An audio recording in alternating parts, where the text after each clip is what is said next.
Some kid right now, it's a white kid, regular like Caucasian man, and like people are like, this shit hard.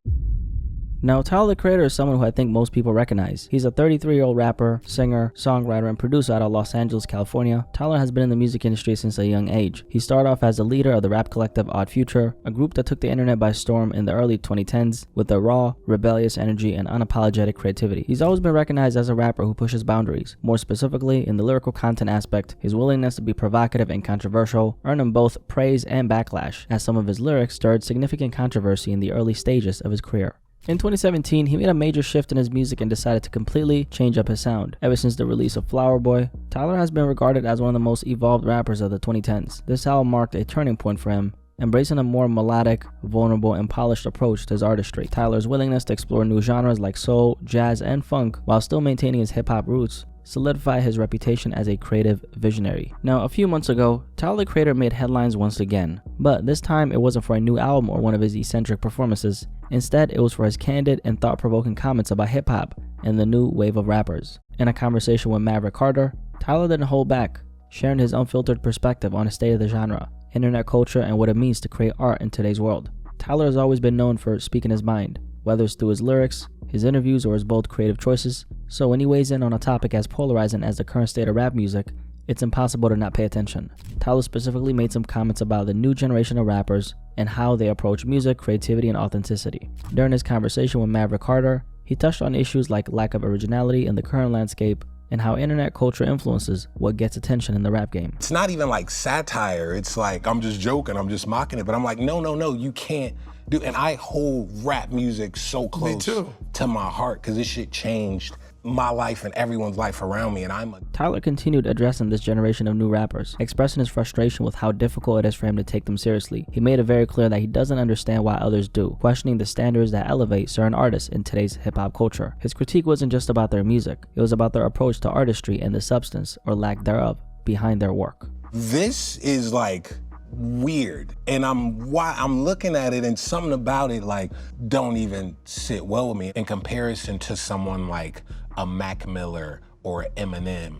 Later on, referring to the clip I played you at the beginning of this video, Tyler calls out a specific rapper who happens to be white. He expresses how he feels this artist is mocking rappers like Gucci Mane and Future, who are black, by imitating their style in a way that comes off as insincere or disrespectful. This white kid, regular like Caucasian man, and he's like mocking Future and Gucci Mane like rap music. Now, Tyler didn't mention any names, but people quickly figured out who he was likely referring to. The rapper in question who Tyler was talking about is most likely a 19-year-old artist named Ian, who was born in St. Louis but hails from Dallas. Ian has been blowing up over the past year, gaining significant attention while also sparking controversy in certain corners of the music industry, specifically because he's a young white rapper who, as Tyler pointed out, doesn't necessarily sound white. He's faced accusations of culturally appropriating AAVE, which stands for African American Vernacular English, for those who may not be familiar with the term. So while Tyler didn't mention any names, he was most likely referring to Ian.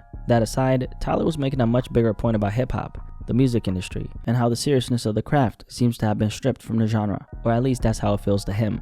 One of the main points he emphasized was how many artists today seem to be making music purely for money rather than the love of the art itself. Now, this is something we've talked about before, and I've said it before, but I'll say it again. The corporations have such a strong hold on music right now, especially hip-hop. They're the ones deciding what gets pushed to the forefront. There are a lot of great independent acts doing big things, but their success tends to fly under the radar because it's not backed up by the machine. To reach that big level of visibility, where your music is everywhere and your brand is undeniable, you need that industry structure supporting and amplifying you. Although labels are losing their monopoly in so many ways, they still hold the keys to major success overall, and I don't think that's going to change anytime soon. The reality is it takes a crazy amount of money to truly break an artist, especially in the mainstream. We're talking millions of dollars invested just to get the general public to see and hear them. Tyler's point obviously hits home, not only because he's obviously speaking facts, but also because he's seen how the music industry has changed over the last, especially decade. Music is so industrialized now because the lucrativeness is placed at the forefront. That's why if you've noticed, major labels tend to gravitate towards a specific type of artist, especially in today's fast-paced social media-driven world, where attention spans are shorter than ever. A lot of the new artists you see popping up on your timeline 9 times out of 10 have some kind of gimmick attached to their name, whether it's their brand, their image, or something else designed to grab attention quickly. and the music isn't even the focal point anymore. While there's a basic threshold of quality that needs to be met, it just needs to be good enough for an audience to latch onto it. What Tyler was talking about hits on so many levels, and even though he didn't outright say it, the music often feels like nothing more than a soundtrack to the packaging they're trying to sell. In the case of this particular artist right here, we have a young white teen rapper heavily leaning on AAVE in his raps, which to many people, including Tyler the Creator, comes across as inauthentic or even fake. It hits people on a deep level, and it worked because Ian has captured the attention of a lot of people. So the marketing strategy was a success. And what does that mean? It means that this blueprint will be saved, refined, reapplied, and tested again and again and again until it stops working. And Tyler is someone who's obviously noticed this pattern. A lot of times when we discuss what's happening in hip-hop, we tend to hyper-focus on the violence, lack of originality, or the decline of lyrical quality in the music being pushed. But we also need to open up our eyes to cases like these. Situations that highlight deeper issues with authenticity and how certain artists are marketed to the masses. This is part of the reason why things in hip-hop can feel so formulaic.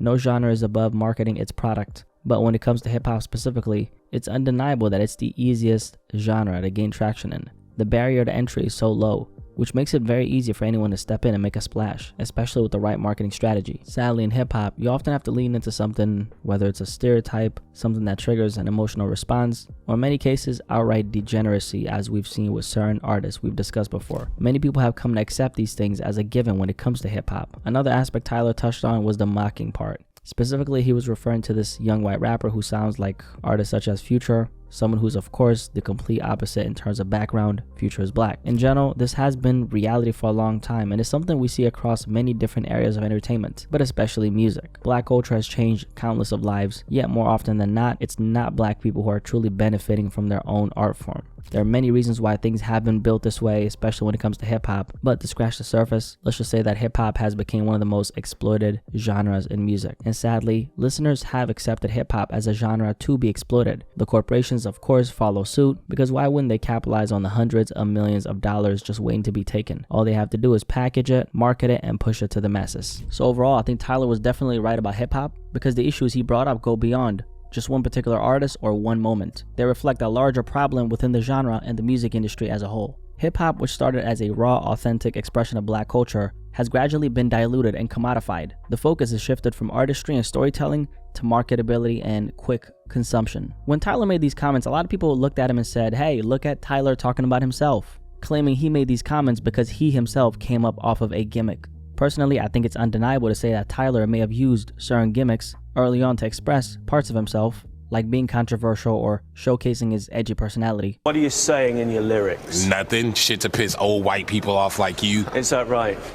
But at the end of the day, for Tyler, it always came back to the music. And we know that as a fact because of the kind of artist he is today. You don't make this kind of drastic transformation in your art, going from Goblin to Flower Boy to Call Me If You Get Lost, if you're purely in it for the money. Tyler's growth, both as a person and as an artist, believe it or not, and I know some people might not agree with this, I think Tyler could have still reached the level of success he's at today if he stayed on the path he was on. I mean, the old Tyler the Creator is still connected with a massive audience, which at the time was mainly teenage boys. Now a big portion of his fan base does consist of women, but that wasn't always the case, and we know that. Early on, Tyler's audience was primarily teenage boys who resonated with his raw, rebellious energy. Over time, as his sound and artistry evolved, he managed to broaden his appeal without compromising who he is as an artist. Tyler could have easily doubled down on his early gimmicks and still maintained a solid fanbase, likely consisting of young men, some of whom might have carried resentment towards women because let's be real, I think we all remember the things Tyler was saying in his raps back in the day. Although I find that record kinda comical in a lot of ways,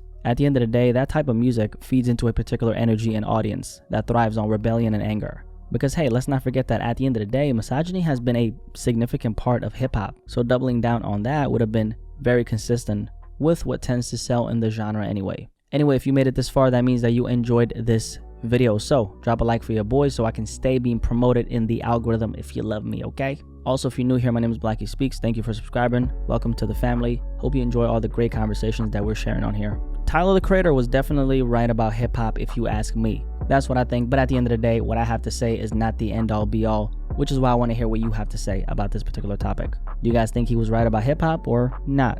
Very curious what you guys have to say, so I'll catch you in the comment section below, but most importantly of all, I'll catch you on the next video. Peace. I'm out.